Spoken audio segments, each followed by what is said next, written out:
Gonna bring Jace Ponabianco on board here, my buddy from Poor Boys Productions. We're gonna do some work together again here, Jace. Awesome. Welcome. Nice. Get the furry thing under you. Nice to be with you, Kai. Beautiful day at the neighborhood here. It's Beautiful nice to be in the day office. at the Ho. Take me through what your impression of today so far. Well, you know, when you're looking through the lens, you get a kind of a narrow view of it. So I've seen a couple moments that have been pretty spectacular so far. I'm pretty impressed with Bernd Rodinger, for sure. That glitter that he did in one of those earlier heats was a memorable moment. And then obviously just kind of interested to see what the conditions are doing here. I think been pretty well blessed with better conditions than anyone would have expected. Way better, huh? Yeah, and the wind filling in. I mean, you've been out there today. What are you seeing with the conditions watching?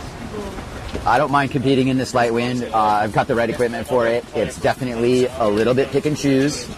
I can get into the various tactical advantages or disadvantages of riding big and small gear aside. You want to have big gear, but you don't want to go too big where you lose your ability to be, agile. So it's agility versus mobility. You kind of saw it in that last heat with Levi. Might not be in the most mobile gear, but it's agile. And, I don't think the judges want anything but really solid sailing. And it comes and goes. And you are in the right spot at the right time or you're not. So give us a rundown on the heat format right now. How many waves are counting? It's 2 waves counting and 18 minutes on the clock with a 16-minute heat. So you got 2 minutes to get out there, jockey around, and 16 minutes to catch your waves. Well, that's plenty of time for people to be a bit choosy, and plenty of time for guys like Levi or whatever to ride the smaller gear that they're accustomed to. And now we've moved on to the women's heats, right? Yes, and reflecting on a female warrior such as K.Moore, who is targeting a section. Jace, take this away for me. Well, it's always nice to see K.Moore back on the outside there. Nice off the top. Got a good bowl section coming into the end bowl area. Kind of closes out on her though, but she got up to the top of that one. And on the outside, on the Neil Pridesail, who's that? Okay. Outside of the Pridesail would be none other than A.Cochran. Hi guys, we're live. Aloha. Aloha, Kai. This is Jace. This is Kai. How's it? And I was talking to some friends earlier. We could have hot tub time machine going on right now, right here at Ho'okipa. It could be 1994. A.Cochran, K.Moore. It's definitely a bit of a time warp, but at the same time, it's 2013, and good sailing is good sailing. As you look at A.Cochran, who's in the best shape of her life, and always one of the queens of Ho'okipa, who I probably failed to mention yesterday as definitely one of the queens of Ho'okipa. And for that reason alone, she hit that section full Brody. Current AWT champion, Ingrid Larouche, sees this and is playing it very smart. She's really gone with wave selection here, and that wave opened up the full can of whoop ass there. That was solid for Ingrid. Where the other waves kind of closed out on Kelly and Angela, Ingrid caught the nugget and rode it through. And I think part of this level of experience that you see, interestingly enough, Angela maybe got a little amped there. Yeah, well, nice wave selection there for Ingrid, and as you said, really opened up all the way down to the end section. Ingrid's got 3 turns on the wave there, and sure seems like she's in good form right now. Absolutely. I can't say enough about some of the performance I've seen today and yesterday in these conditions, mind you. This is really tough stuff. It's not the easiest situation for any of these competitors, man, woman aside. And wow, that last round, I'm still just flat out just baffled. There was just so much going on. It's going to be fun to watch this broadcast because there's going to be some rewind button stuff happening. Like I said yesterday, half of this stuff should be on ESPN as it is. Well, I'll tell you, when you have Ho'okipa to yourself with 4 people out, there's plenty of possibilities. The waves in the wind are not firing on Ho'okipa standards as like all-time epic conditions, but when you look at it out there, there are plenty of good waves that come through, and with only 4 people out, they have their choice of the litter here. They sure do. They're getting their money's worth. Kelly's shaking off a couple cobwebs. I think she got a good pounding there. I hope she's all right. Here comes the Skull-Based Water Patrol to give her a little look-see. Yeah, there go the Walsh brothers taking Cy Crowler, and it looks like good old Cy from the UK plugging away. I think Kelly shook off a good pounding there, but I think she's okay. I hope she's okay. She's really going through one of those cycles, with the rig just... Hokipa's kind of giving her a bit of a test right now. And a lot of it's mental. I mean, maybe she isn't really necessarily injured, but she got a good pounding, and those take a little while to shake off, Jace. Yeah, well, particularly when you're not out there every day like she used to be. Those ones they're kind of like body blows, and it hurts, so it stings a little bit. So she's back up and at them and making her way out through the green street sections of Hokipa. Got a set on the outside now. Ingrid Larouche is trying to work her way onto one. Thinks that one's going to fade underneath her. Wow, she did her squats because she got on that one. Man, all that mountain biking Ingrid's doing. Whew, she pumped her way on that.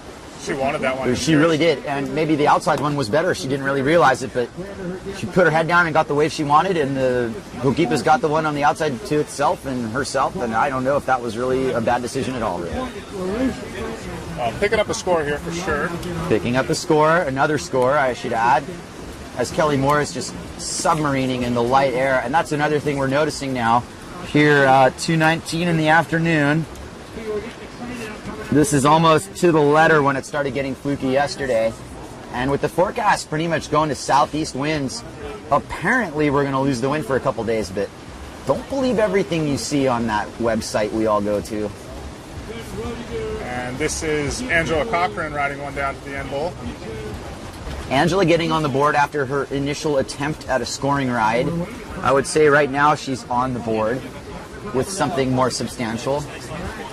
K.Moore, however, is still not outside after her initial ordeal, and this can start to wear on you, Jace. It's a pain to get out of Hokipa in this situation, and throw in the adrenaline of the heat.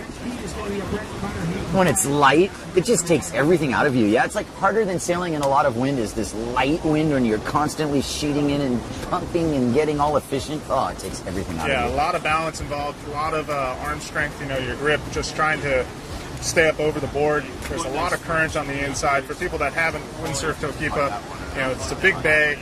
On the inside, the current all kind of boils up and makes this little whitewater area. And on the edges of the bay, over by the rock pile on the left, the current will kind of race out there, and the water will flow out back to the outside. That makes us pay attention to Ingrid Larouche on the wave here at Kai. Roger that. Ingrid Larouche, really working the point here, has squared up and will hit this bowl section. That's what I like about Ingrid. She really does hit lips. Though that was kind of, futile, and it's really wasn't going to amount to much. She hit it, though. Not going to be a big score. But, if you look at it another way, she kept someone else off of that potentially, so sure, the competitor didn't ride it. When you only need 2 waves in the heat, you can afford to be picky, but there is some tactics going on here, keeping your competitors off the wave. Kind of leaving the scratch here for A.Cochran. I like Angela's cutback. Yeah, as they're announcing this, I'll give you the results of heat number 36, which is Levi Siver in first place. So I think that little Saver 360, along with his just Tom Curran-esque cutback dissection in the beginning of that heat. Yeah, real he solid got turns that. there. Real solid turns for Siver. Good to see him on form. The Absolutely. 360 on the end was a smaller one, but the judges do like the completed maneuvers. So whenever you get back on the wave face, you're scoring some points there. Gramezi in second, and probably by a whisker. No question that they were really close there. Morgan Noiro in third, which I can see. Skylar Haywood in fourth, and no disgrace there at all. Any of these some guys. good waves there for Skylar. They sure did. Skylar's had a really good run here, and you can see he's taking it nice and seriously. The heavy hitters at 37, K.Moore, Matt Richard, Bet Roddiger, keep the ball. So we got here, as we're going to go all the way to the final, since we have the conditions to do it, I can see the incentive here to get the seeding. We already know who's going to the big dance. That's decided. Now we're going to get the top 8 decided. And in Heat 37, it's going to be Laurent Guillemot, Brent Rodiger, Matt Pritchard, and Keith Tabul. Nothing easy there. And on the other side, it's Kevin Pritchard, Levi Siver, Camille Jubon, and Graham Ezzi, which, by all intents and purposes, is a final in any other contest. Well, yeah, you could make some debate whether or not the PWA Tour is going to be harder on the ladder than the AW. Let's talk about that, Jace, because the fact of the matter is, I'll single out maybe the top 3 PWA guys, and that's Philip Koster, Alex Mussolini, and Marcilio Brown is in 3rd right now. And those 3 guys are going to get the top 3 guys that come out here. Now, I don't think that scares Brazinho, and I don't think it scares Koster either, to be honest with you, or Mussolini. But the point is, they're getting stacked heats right off the bat, and you know what? They've also gotten to watch here. And that can psych you out. If it's not going to motivate you, it's going to psych you out. It's one or the other. Well, and for a lot of these guys, they haven't been back to Hokipa in a lot of years. They're not spending as much time on Maui as they have in the past. And, you know, this warm-up contest in a lot of ways really will do a lot of benefit for the guy that's, you know, maybe not gotten as many waves at Hokipa as they used to. No question about it. We all remember Alex Mussolini when he showed up. The little kid doing the push loops on the North Sail at the Maui Ocean Academy. You know, it's great to see him contending for a world title. As A.Cochran up at the green 3 section kind of does more experience line with that really good bottom turn cutback hit combo. You know, Angela's going to get some scores here now. Ingrid Larouche, however, probably not having observed this in her own zone, but definitely picked out a better wave there. And I like the way Ingrid dresses up a wave. She kind of set that up pretty good. Yeah, I didn't quite hit it right in the spot, but she made a good wave ride happen there. And we want to be really careful with the non-competitors sailing through the lineups here. It's a big no-no. It's a big no-no, and you know, back in the day, a guy like Ed Angulo would meet you in the shore break and hand you your $50 fine, and you wouldn't be allowed to compete until you paid that $50 fine. And now they're talking about disqualifying people who sail through the lineup. If the green flag's up and you sail through the lineup, you're a donkey. Well, it happens. It happens every year. It does. We're not going to snap on him, but Rob Funk sure will. Well, it's sure nice to see everybody down here for the Aloha Classic. What year is this now? The 20-something? Well, that's a good question. The first Aloha Classic, Jace, I believe, was in 1984, won by Alex Aguirre, who took home a boom and a bottle of pineapple wine. Pineapple wine. Nice. And, you know, maybe he's still got that, aging. That's a valuable bottle. And, you know, moving on, the 85 event happened. I think Alan Cadiz won that. 86 was the big year when they had the massive waves. We weren't here. Well, is that the Fred Haywood thing? No, Fred Haywood is 84, different, didn't have to do with the contest. It's Rich Myers, who won the Masters division that year. Well, here's K.Moore. I think we should pay our attention out to the outside. K.Moore picking up a wave. Nice top turn there. Closing out on the outside, but I'm sure she's happy to pick up a score after her little ordeal in the middle of the heat there. K.Moore on the Neil Pride and the JP sail. K.Moore definitely getting a pat on the back for simply saddling up and getting outside. Minute and 20 left in the heat. So A.Cochran knows this. She's a savvy competitor, and she knows exactly how much time's left in the seat and makes every effort to make this wave count, and it's going to count. Maybe not completely letting loose like she knows she can, but you know what? Every wave she's ridden, except that first one, was a relatively safely ridden wave. Well, she really pulled out some stops on that one there. You know, good speed all the way through the section. Nice turn on the end bowl. And A.Cochran, I think, kind of found her form towards the end of that wave there, Cut. Great. Now we have the heavy hitters in the top 8. We're just getting seating here. This doesn't decide much else. It's kind of rad to see that they're going to go through this. Take advantage of the conditions we have. 36 seconds left. Ingrid Larouche is pumping on to arguably her best wave of the heat, as far as the wave's concerned. She's going to have to get down to the end bowl here, Cop.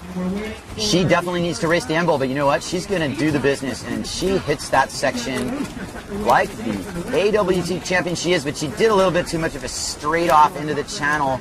Single hit phenom there. She sails right through the bowl and just gets blasted. Ouch. All good, though. At least she hit the lip, huh? Hit the lip, and a nice way to end the heat. Real vertical section there for Ingrid, you know, and no harm, no foul towards the end of the heat when it's over. And it doesn't matter